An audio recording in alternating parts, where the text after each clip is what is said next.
আমাদের মতো মেয়েদের যারা কিনা প্রবাসে বলেন আর দেশে বলেন, মা বাবার বাড়ি ছাড়া, দেশের আত্মীয়স্বজন ছাড়া একা একা থাকেন সবাইকে নিয়ে, তাদের আমি জানি না ঈদটা কেমন কাটে।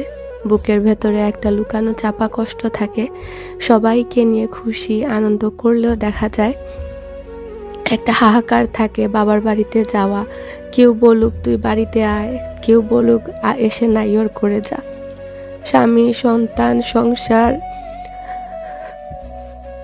সব মিলিয়ে আনন্দে থাকা মেয়েটারও ভেতরটা চায় বাচ্চার মতো সেই আগের দিনে ফেরত যেতে, নতুন জামা কাপড় পরে, হাতে মেহেদি পরে টুকটুক করে পুরা ঘর ঘুরে বেড়াতে।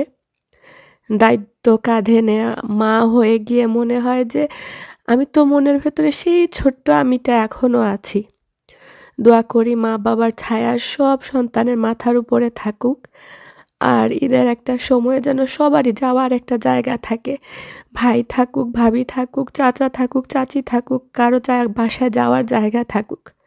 কারণ শ্বশুরবাড়ি, আত্মীয়স্বজন সবাই আপন ঠিকই, কিন্তু ঘুরে ফিরে আমরা সবাই আমাদের নিজের অস্তিত্বটুকু নিজের আত্মীয়স্বজনের কাছেই ফেরত পাই। মনে হয় যে এক দৌড়ে যদি সেই ছোট্টবেলায় ফেরত চলে যেতে পারতাম। দোয়া করি যাদের মাথার উপরে মা বাবার ছায়া, বাবার বাড়ির ছায়া বা ভাই বোনের বাড়িতে যাওয়ার সৌভাগ্য এখনও আছে, আল্লাহ তাআলা যেন সেটা অটুট রাখেন আর সবার সেই দরজাটা খোলা থাকে।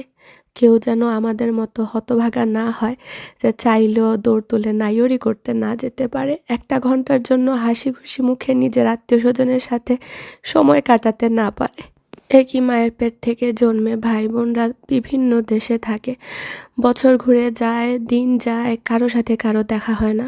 আল্লাহ তাআলা যেন এরকম কারো জীবনে না করে, সবাই যেন এক অন্যকে দেখতে পারে। ঈদের খুশি যেন সব সময় সবার লাইফে বিরাজমান থাকে।